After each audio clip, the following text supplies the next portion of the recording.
existe una gran conexión a nivel oceánico.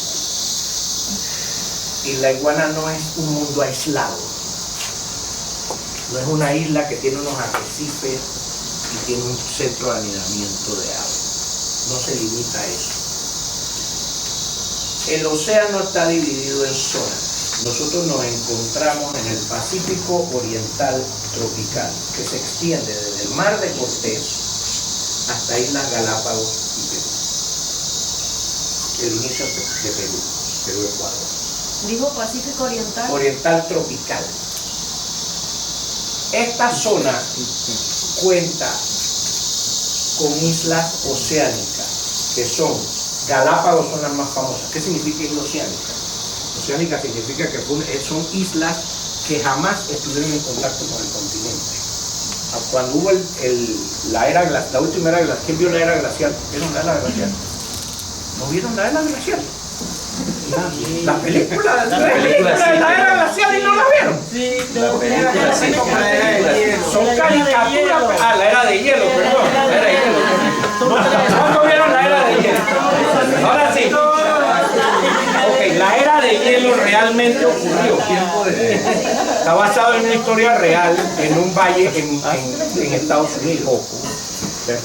Y durante la última era glacial, el mar se encontraba mucho más lejos de lo que está ahora, porque había tanto hielo que el nivel del mar descendió. Pero estamos hablando de que todo el Golfo de Panamá era tierra firme y la iguana era un cerro, las perlas eran montañas, en una gran pradera, y la iguana era una isla y el Golfo de Panamá era una gran pradera. Y ahí ocurrieron las primeras migraciones del hombre, cuando el hombre llegó a América hace 20.000 años. Entonces los primeros sitios arqueológicos están todos hoy en día sumergidos. ¿Ok? Entonces, y la iguana formó parte del continente, las perlas formaron parte del continente. Pero Galápagos no. Galápagos nunca estuvo en contacto con el continente, estaba aislada. Igual que Isla del Coco en Costa Rica, Isla Malpelo en Colombia, Isla Clipperton e Isla Revillagigedo en California. O sea, estas islas son oceánicas, emergen del océano. Alrededor de ellas hay 6.000 metros de profundidad. ¿Ok? Entonces, aquí existe una conexión, todo esto está conectado. ¿Ok? Desde el Mar de Cortés hasta acá. Las corrientes son las que lo conectan. Entonces, y la iguana no está aislada. Entonces, como ejemplos de lo que tenemos. Cuando agrandamos Cordillera de Coiba, que era este rectángulo que ven aquí, que se convirtió en todo este pedazo de acá abajo, utilizamos datos satelitales para crear estas simulaciones de muchas cosas, muchos parámetros. Temperatura del agua superficial, salinidad, nutrientes, clorofila, corrientes, oxígeno disuelto, y eso nos da una idea de cómo se comporta el océano. Entonces, si ustedes observan la flecha, entre más grande es la flecha, mayor es la velocidad, y los colores representan velocidades con la dirección. Pero estos son corridas que se hicieron con los datos satelitales. Las corrientes forman, en inglés se llaman eddies, que son remolinos. O sea, hay un punto donde la corriente forma un círculo y crea como si fuera un embudo, todo va hacia allá. ¿Ok? Pero miren que esos eddies, a medida que pasan los meses, cambian de posición. Aquí ya para marzo no hay, ¿lo ven? Aquí, estando aquí, al sur de las Perlas, cambió ahora al sur de Coiba. ¿Lo ven? Cambia de posición. Entonces las corrientes van moviéndose de una forma, pongámoslo así, cuando el coral se reproduce en iguana, las larvas de coral entran al plancton y el plancton lo mueve la corriente. Entonces, ¿dónde ellas terminan? Si se fijan, aquí hay unos círculos que hacen que la corriente regrese a Darién y regrese a Perlas. Entonces, los corales cuando se reproducen en iguana alimentan los arrecifes de las perlas durante un periodo del año. Pero durante otro periodo del año se mueven hacia el sur y alimentan a Isla Malpelo, que se encuentra aquí abajo.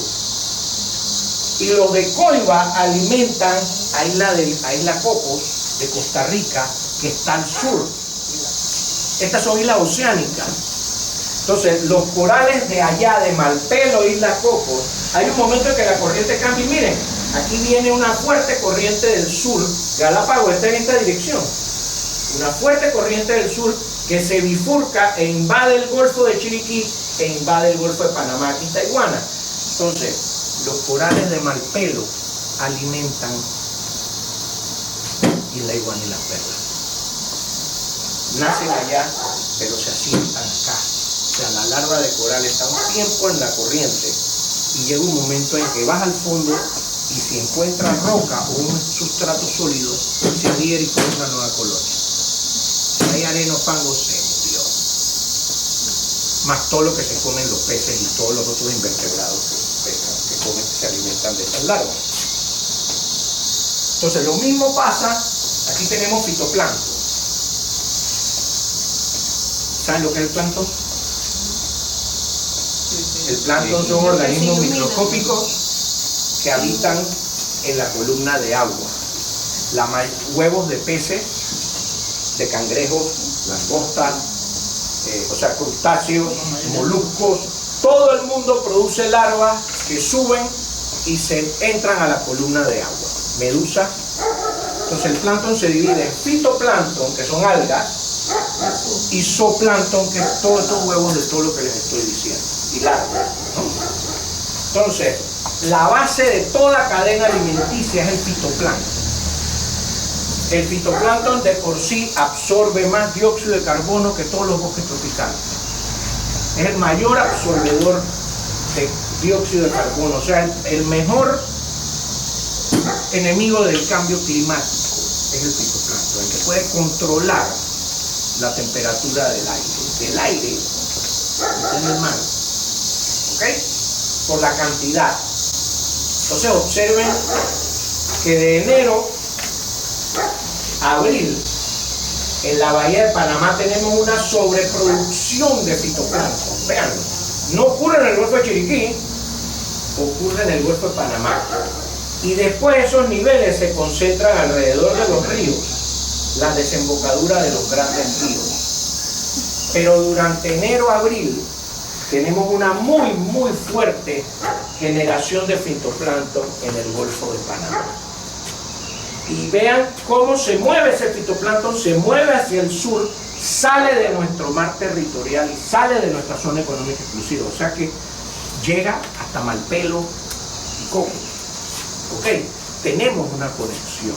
¿Por qué ocurre en la bahía de Panamá esto? ¿Por qué no ocurre en el Golfo de Chiriquí y en otros lados? En la bahía de Panamá ocurre un fenómeno de afloramiento. ¿Por qué? Cuando empiezan los vientos alisios o los vientos del norte, que nuestra abuela decía, oh, viene el fresco. Ya ahora viene caliente ese aire también. Ok, ese viento sopla y en el Golfo de Panamá no hay montañas altas como en el Golfo de Chiriquí. En el Golfo de Chiriquí tenemos el volcán Barú y toda la serranía que para ese viento. En el Golfo de Chiriquí no hay viento norte, como hay en el Golfo de Panamá entre enero y diciembre. ¿Y qué pasa aquí? Ese viento produce una corriente superficial hacia mar afuera. Esa agua es reemplazada por agua que viene de 150 a 75 metros de profundidad.